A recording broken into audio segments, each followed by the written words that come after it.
Buenas noches y bienvenidos a Signo Pesos, la economía al alcance de su pantalla. Estos son los temas claves de hoy. Las tasas de interés no paran de subir. Tras el incremento en la tasa de intervención del pasado viernes, los bancos también podrán ahora cobrar más caro por los préstamos. Analizaremos cómo quedan las tasas de interés de las entidades financieras para el mes de febrero. Nos acompaña esta noche Sergio Olarte del Scotiabank Colpatria. ¿Qué viene para Ecopetrol? Muchas críticas y temores surgieron tras el anuncio de que el actual presidente Felipe Bayón se irá de la empresa en marzo próximo. Las dudas surgen sobre el manejo que el gobierno empezaría a darle a la empresa de ahora en adelante. Analizaremos el tema con Orlando Santiago de Fénix Valor. La ministra de Minas mintió. Así de tajante lo asegura Belisa Ruiz, quien hasta el viernes pasado fue la viceministra que acompañó a Irene Vélez al frente de esta cartera. Les tenemos detalles de lo que dijo hoy a Noticias Caracol.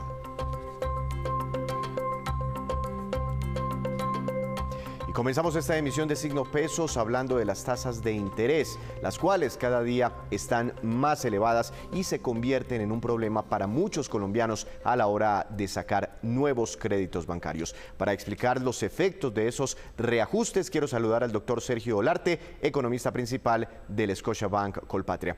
Doctor Olarte, buenas noches y muchas gracias por estar aquí con nosotros en Signo Pesos. Muchísimas gracias por la invitación, muy buenas noches, Víctor, y un saludo muy especial a todos los televidentes de Caracol, de Signo Pesos. Doctor Olarte, sí, igual estamos aquí en Noticias Caracol, en Caracol Ahora. Empecemos con las decisiones que ha tomado el Banco de la República recientemente, porque como lo voy a poner aquí en una gráfica, antes de que iniciara el ciclo alcista, el último ciclo alcista en sus tasas de interés, pues las tenía en 1,75%, esa era la tasa de intervención, y con la decisión del pasado viernes queda ahora en 12,75%, prácticamente durante las últimas 12 reuniones ha ajustado al alza el Banco de la República su tasa de interés. ¿No le parece esto muy agresivo? Un movimiento muy fuerte que de pronto sofoque mucho a la economía sin, por el otro lado, terminar combatiendo la inflación porque también está subiendo y subiendo sin parar. Pues, Víctor, mire, lo que sucede son varias cosas. La primera es que, como usted dice, la verdad es que la tasa de interés que tenemos que tener en la cabeza los colombianos es la tasa de interés en términos reales, descontando la inflación. Y como la inflación ha venido subiendo, la tasa de interés de la economía debería también subir con respecto a eso. Lo importante es que, como bien usted lo dice de manera tajante, la inflación debería bajar, pero hay factores de oferta que no la han dejado bajar y también, si usted se pone a ver, por ejemplo, el consumo de los hogares al tercer trimestre del año pasado, si se pone a ver uno la tendencia de largo plazo, el consumo de los hogares está por encima 8% de lo que debería ser en momentos normales. Entonces no es solo que la inflación ha venido subiendo por cuenta de los contenedores, de la oferta, del clima, sino también porque estamos gastando de manera muy importante y por eso el Banco de la República tiene que llegar a una tasa restrictiva precisamente para mandarnos una señal. Y la señal es: no consumamos tanto, no vayamos tanto a esos restaurantes, pues si no tenemos que hacer un consumo esencial, mejor ahorremos. Ahorremos, que las tasas de interés están muy altas, y si ahorramos en este momento seguramente vamos a poder tener un mejor consumo en el futuro próximo. Yo me voy a quedar con esta tasa de referencia antes de pasar a la segunda gráfica que ya vamos a ponchar, 12,75%. Ahora sí miremos la siguiente gráfica porque aquí tenemos referencias de otras tasas de interés de la economía. Miremos, 12,75 la del Banco de la República, pero el techo para créditos de consumo está en 30,18% efectivo anual, para créditos de bajo monto 29,37%, para microcréditos más del 39%. ¿Por qué esa diferencia tan alta entre lo que dicta el Banco de la República y tasas de interés que encontramos en el sistema bancario? Tiene varias cosas que hay que ver acá. La primera es que el Banco de la República es la tasa de referencia para el fondeo de muy corto plazo, de un día de los bancos. Después de ese fondeo se tienen que ir a una tasa de CDTs, de ahorros, que los bancos captan los ahorros de nosotros, de los colombianos, de las personas de a pie, y esa tasa de interés, de hecho, por todas partes está saliendo. Lo he visto inclusive a las noticias Caracol, a Víctor Rosso diciendo, abramos un CDT. Un CDT está dando 15, 18%, y contra esa tasa sí nos tenemos que comparar. Entonces, el costo de fondeo, el costo de captación de los bancos también ha venido subiendo de manera muy importante. Hace 2 años, por un CDT no daban más de 2%. En este momento tienen 15, 18%.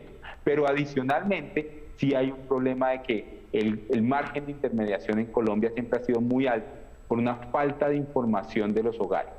En este momento, los bancos, la DIAN, el DANE, por el exceso de no pago de impuestos y de siempre querer ocultar nuestra información, pues precisamente nuestros prestamistas, nuestro gobierno no nos conoce bien y por desgracia se corta por lo bajo o se corta por lo alto en términos de la tasa de interés. Si no los conozco, yo de todas maneras tengo el ahorro de los colombianos, tengo que asegurarme de que me presten o por lo menos que el rendimiento sea alto. Y eso hace que el margen de intermediación de Colombia sea muy alto. Claro, es que por lo que pusimos hoy en redes sociales nos animamos a invitarlo a usted porque la gente está muy interesada en estos temas de tasa de interés, endeudamiento o ahorro. ¿Qué ha pasado? Y me preguntaban hoy en redes sociales con las tasas de interés de los créditos hipotecarios. Aquí vemos algunas referencias, pero no tenemos la del crédito hipotecario. ¿Esas también han subido con fuerza? Esas han subido menos rápido que el resto de las tasas de la economía, pero sí, han subido con fuerza. En este momento podemos tener una tasa de crédito hipotecario cercana al 18%.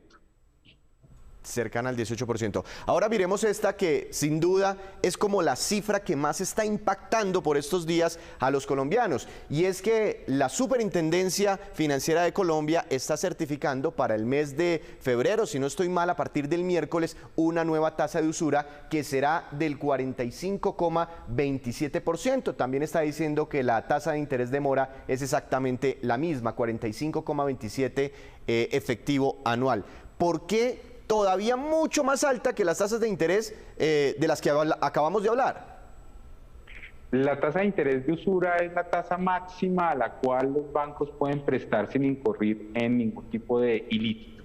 ¿Y por qué es tan alta? Porque es esa tasa de interés que no tiene ningún tipo de colateral. Por ejemplo, cercana a la tasa de interés de las tarjetas de crédito. Cuando a mí me dan un cupo de tarjeta de crédito, el banco confía en que yo voy a pagar ese crédito sin ningún tipo de seguridad de alguna manera. Entonces es la tasa, el crédito que tiene mayor riesgo en la economía. Y eso se va haciendo, se va recalculando todos los meses dependiendo de las tasas de interés de mercado que en general tiene la economía. Eso dice varias cosas. La primera es que las tasas de interés están supremamente altas. La segunda es que si podemos no gastar tanto tarjeta de crédito es lo mejor que podemos hacer porque está terriblemente costoso. Pero la tercera es que se sube tanto precisamente porque la gente sigue demandando el crédito. Entonces eso nos dice que el consumo está desbordado porque a pesar de que la tasa de interés está por encima del 40%, hace ya como 3 o 4 meses la de tarjeta de crédito, la gente sigue gastando con tarjeta de crédito. Entonces el Banco de la República dice, así va a ser más difícil bajar la inflación y tenemos que seguir subiendo las tasas de interés. Me hacían preguntas hoy como estas, doctor Olarte. ¿Esta tasa del 45,27% aplica para los nuevos créditos, o bueno, tasas de interés cerquitas a esta cifra, aplica para nuevos créditos que yo adquiera con mi tarjeta de crédito a partir del miércoles, o de pronto también me van a subir la tasa de interés del consumo que yo hice con mi tarjeta de crédito, no sé, por ejemplo, en un viaje de vacaciones ahorita en diciembre? Pues eso va a depender de cómo yo contrato mi crédito de consumo. Si el crédito que me están dando es una tasa variable, se va actualizando con la subida o con la bajada de tasas de interés. Si el contrato dice que esto es una tasa fija, que es un crédito que yo adquirí por crédito de libre inversión y la tasa fija es 25%, eso va a quedar ahí siempre. Entonces lo que tenemos que ver, preguntarle a nuestro banco o ver lo que firmamos, digamos, qué tan variable o no variable es ese crédito que yo adquirí para las vacaciones, para el carro, para lo que haya sido ese crédito de consumo.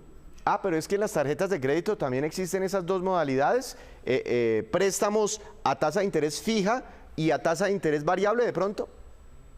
La tasa de interés de las tarjetas de crédito normalmente se van ajustando con los movimientos de las tasas de usura y de las tasas pactadas en el tiempo, y va a depender de qué tipo de tarjeta de crédito estoy cogiendo para saber si efectivamente en el tiempo se van cambiando los nuevos créditos o se van refinanciando los viejos créditos. Ah, por eso entonces es muy importante preguntarle al respectivo banco. Pero esto en la práctica, ¿qué significa? ¿Cuál es la alerta de tener una tasa de interés de usura del 45% aproximadamente? Si yo saco, no sé, usted me ayudará con la explicación. Si yo voy, bueno, a partir del miércoles paso un tarjetazo comprándome, no sé, unas boletas para un concierto, que eso lo estamos viendo bastante, eso significa, por 1 millón de pesos, eso significa que en un año pagaría intereses de 450.000 pesos aproximadamente sobre ese 1 millón de pesos.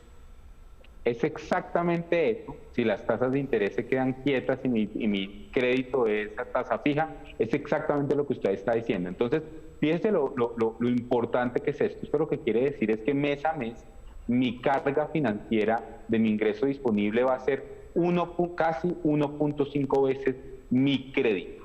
Y eso es muy relevante y nos tiene que poner a pensar en términos de mejor ahorremos, y si podemos no consumir esos bienes o servicios que no necesitamos realmente, ¿por qué no ahorramos? Y a la vuelta de un año, cuando las cosas se normalicen un poco, la inflación comience a bajar y de pronto las tasas de interés también comiencen a bajar, ahí seguramente voy a poder consumir eso mismo o inclusive más, debido a que pudimos ahorrar durante todo este año.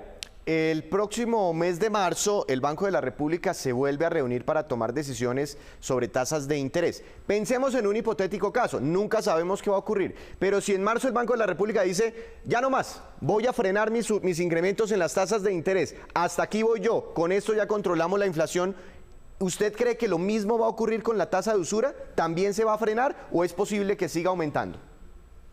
Entonces, las tasas de interés activas, las tasas de interés de crédito se forman de diferentes fuentes. Una es la tasa de interés del Banco de la República, otra es el riesgo y otra es el fondeo en general. Nosotros lo que pensamos es que el Banco de la República seguramente está cerca de finalizarlo. Seguramente esas modificaciones en la tasa de usura van a dejar de ser de 1 punto porcentual, 1.5 puntos porcentuales como hemos visto recientemente, pero seguramente si el riesgo de la economía continúa creciendo, va a subir un poco, o si el riesgo de la economía se mantiene constante, seguramente la tasa de usura no va a cambiar muchísimo. Lo que tenemos que alcanzar es que bajemos la inflación, ayudemos a bajar la inflación disminuyendo un poco ese exceso de consumo, y así bajamos las tasas de interés y la tasa de usura no se va a quedar constante, sino que, ¿por qué no?, puede bajar de aquí a un año, por ejemplo. No, pues es que imagínese donde la tasa de usura llegue al 50%, estamos cerquita, ¿no?, de eso, al 50%, pues los créditos se vuelven impagables. Gracias, doctor Olarte, por estas recomendaciones. Al final, usted lo que recomienda sobre todo es incentivar el ahorro en momentos como este. Feliz noche. Feliz noche, un saludo grande. Sin duda, una de las noticias económicas más importantes para esta semana, el nuevo incremento, muy duro incremento en la tasa de usura.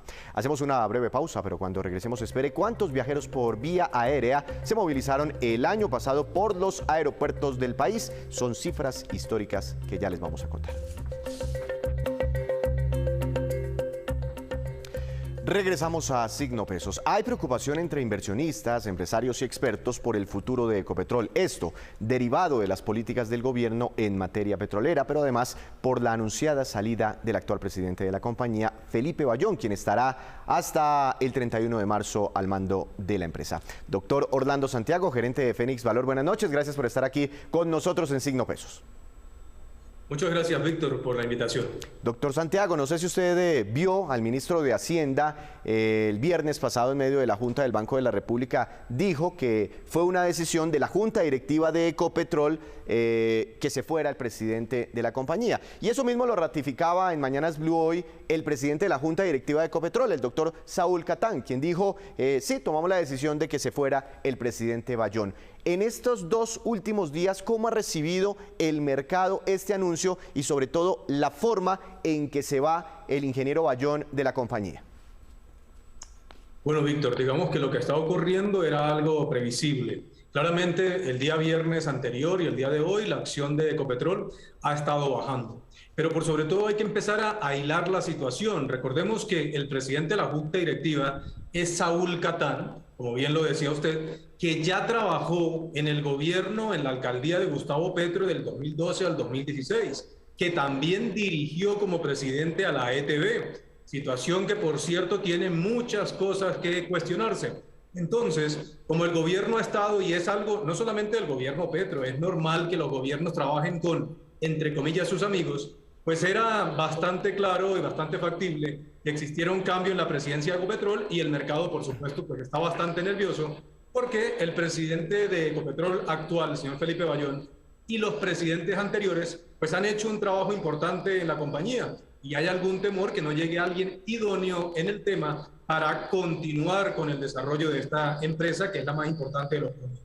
Pues tan importante el trabajo del ingeniero Bayón que la misma junta directiva de Ecopetrol, que saca al ingeniero de su cargo, pues también le reconoce muchos logros, como quedó evidenciado en este comunicado que fue emitido particularmente al mercado de valores. Ahí destacan los históricos resultados financieros de la compañía, el proceso de transición energética que adelanta Ecopetrol con la adquisición de ISA, por ejemplo, también con proyectos solares para autoabastecimiento, pruebas que viene haciendo con hidrógeno, con nuevas energías, también los nuevos hallazgos de gas, etcétera, etcétera. Con este reconocimiento que hace la propia Junta Directiva de Ecopetrol, ¿qué cree usted que deben tener en cuenta a la hora de elegir a su sucesor?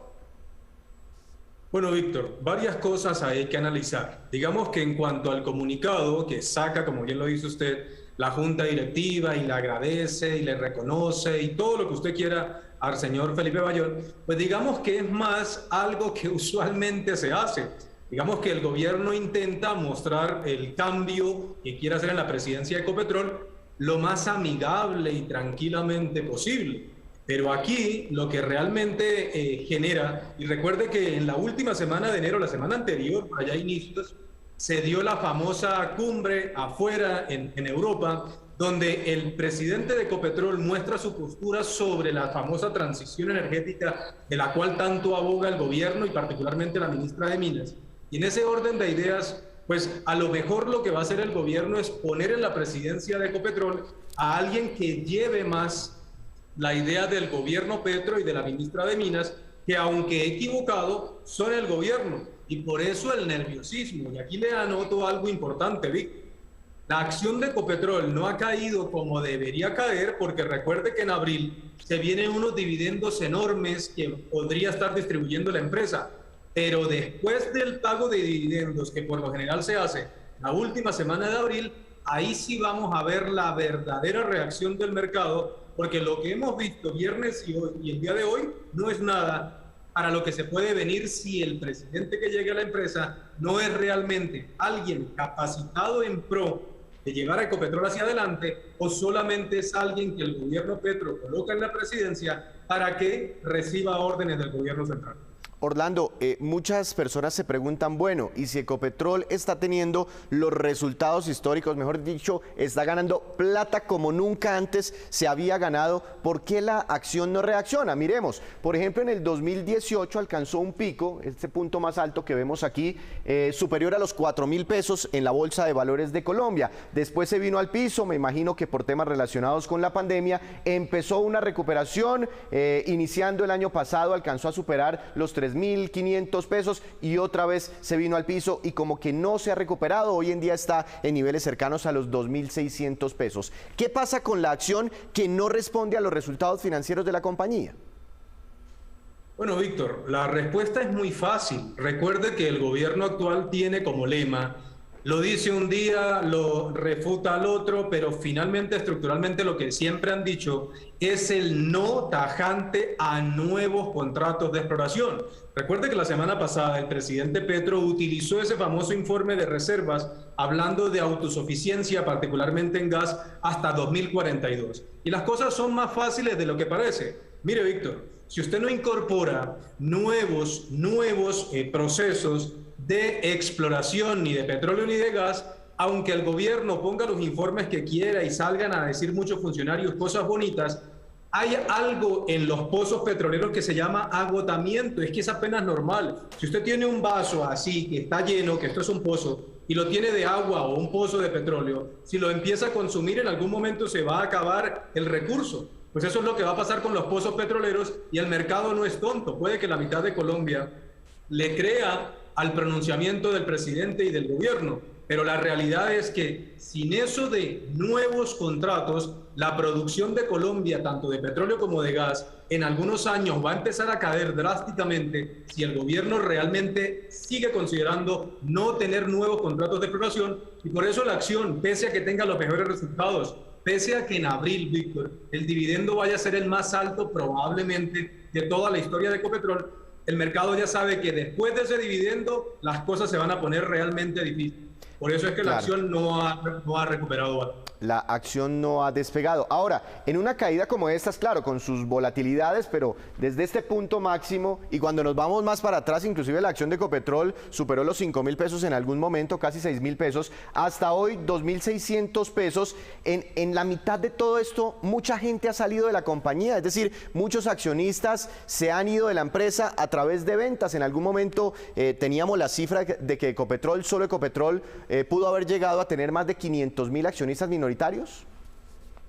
Sí, claro, por supuesto, Víctor. Y también recuerde que por allá en 2013 hubo otra emisión de acciones de 3.700 pesos aproximadamente, porque Ecopetrol ha salido 2 veces al mercado. Pero creo que aquí, para ser justos, hay que tener en cuenta algo. No es lo mismo 2022-2023 hacia adelante para emergentes. Hay un ciclo, claro, el mundo se habla que hay una posibilidad de recesión. Pero es que si usted mira los 10 años atrás, en el 2015 tuvimos una crisis petrolera muy difícil en el mundo. En el 2018 comenzó la famosa guerra comercial entre Estados Unidos y China. El 2020 no hace falta decir qué ocurrió, porque tuvimos una pandemia que ocurre en la historia una vez cada siglo.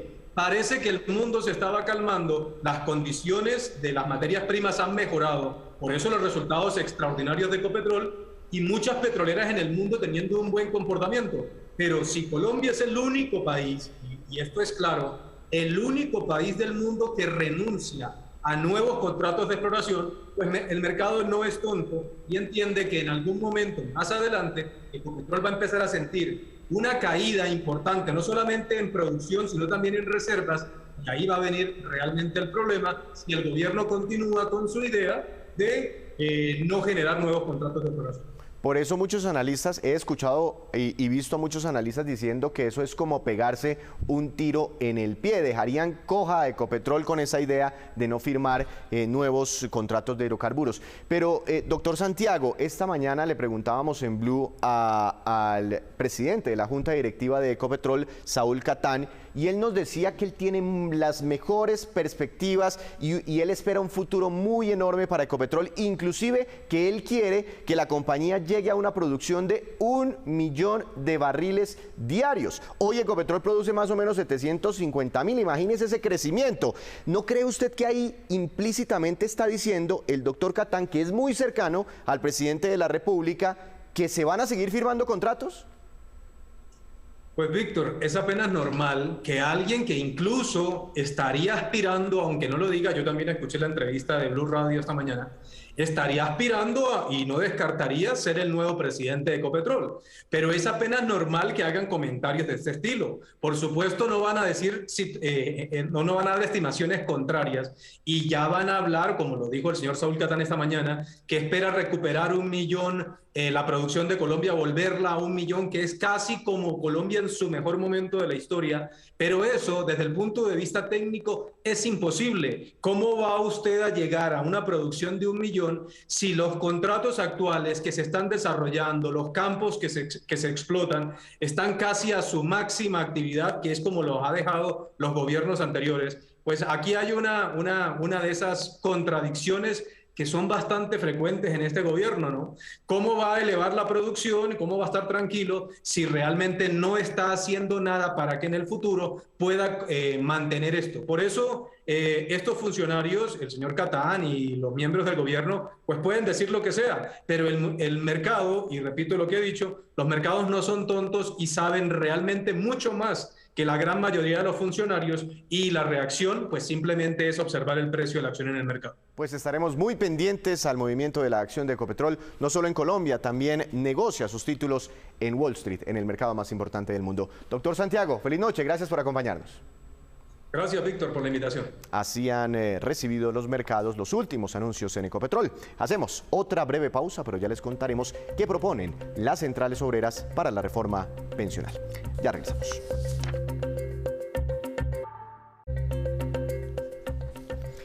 Regresamos a Signo Pesos con esta, que es la cifra económica del día. 48 millones, es una cifra histórica y muy importante, que corresponde al número de pasajeros movilizados vía aérea durante el año 2022 aquí en nuestro país. Esto significó un aumento del 57% frente a las cifras del año 2021.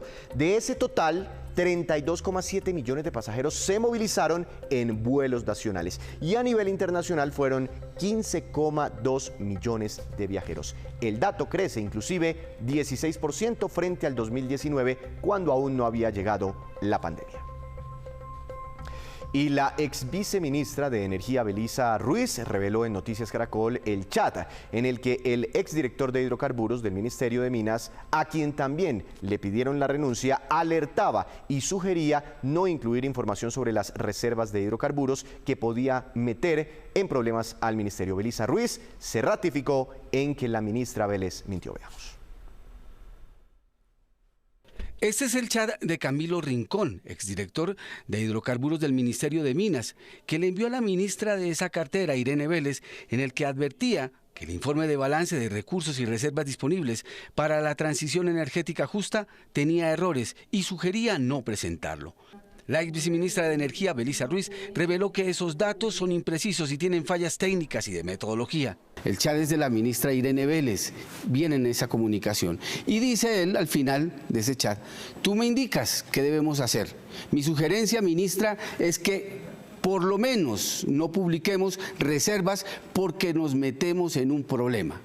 ¿Estamos metidos en un problema? Claro, porque es que acabamos de escuchar a la ministra que ella dice que es como ella plantea en el documento, y pues no, ya les habían dicho que no metiera el tema de las reservas porque estaba mal formulado en el documento. ¿Y eso hace que el presidente se equivoque internacionalmente y diga las reservas de mi país van hasta tal parte? Claro, porque en la gráfica que resume toda la información, precisamente el corte de la demanda con la sumatoria de lo que no se debe sumar da hasta esa fecha. ¿Usted escuchó a la ministra? ¿Mintió?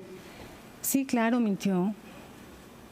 ¿Mienten las cifras y miente esto de transparencia? Lo que pasa es que ella trata de decir, la cifra es correcta. Sí, digamos, la cifra es correcta. Lo que no es correcto es la sumatoria que se hace, la metodología que aplica para presentar una sumatoria de reservas con contingentes, con prospectiva. Y yo quiero aquí señalar algo muy importante que lo dijo Camilo en su mensaje. Sí. No se puede presentar información de las empresas. O sea, eso incluso puede hacer que se transite de un problema que es minúsculo respecto a un problema jurídico al que se puede llegar si empezamos a presentar información de las empresas, porque esto puede generar temas especulativos. Y el presidente Gustavo Petro se ratificó hoy en la necesidad de retomar las funciones que le fueron delegadas en el año 1994 a las comisiones de servicios públicos. Este es otro tema que tienen en medio de mucha incertidumbre al sector eléctrico. Veamos. Se ha creado un gran alboroto de intereses creados también alrededor del tema de retomar las funciones constitucionales del presidente de la República. La Constitución del 91 le dejó al presidente de manera directa funciones diversas, una de las cuales es la política general de los servicios públicos domiciliarios, su control y su vigilancia. Son funciones que se pueden delegar si quiere el presidente o no.